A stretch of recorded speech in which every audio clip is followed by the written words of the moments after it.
Ce vendredi 23 juillet 2021 marquait le coup d'envoi des Jeux Olympiques de Tokyo. Après une année de report à cause de la crise sanitaire du Covid-19, les sportifs du monde entier peuvent donc se rassembler pour défendre leurs couleurs. Et le moins que l'on puisse dire, c'est que ces derniers sont pleins de rebondissements.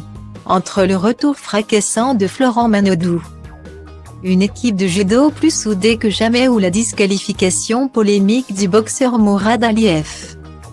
Le spectacle est au rendez-vous cette année. Et pour commenter cette compétition, malheureusement en décalé à cause du décalage horaire important avec le Japon, les équipes de France Télévisions sont sur tous les fronts. Chaque matin, on retrouve Cécile Gray qui anime avec toujours le même sourire les matinées olympiques. Et la journaliste n'est pas inconnue du grand public puisqu'elle a été recrutée il y a 2 ans maintenant par France Télévisions pour remplacer Clémentine Sarlat.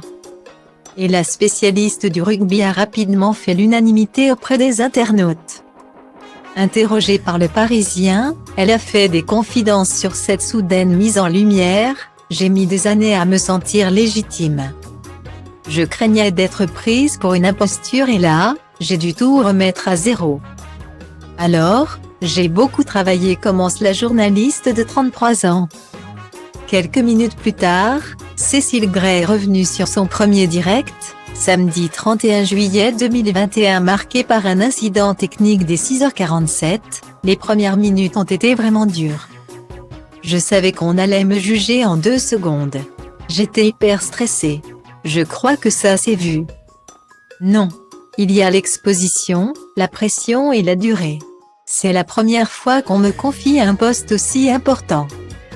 Je dois y mettre du rythme, de la joie et de l'enthousiasme, confie-t-elle. Et si Cécile Gray y accorde tant d'importance, c'est parce qu'elle peut rapidement être touchée par les différentes critiques.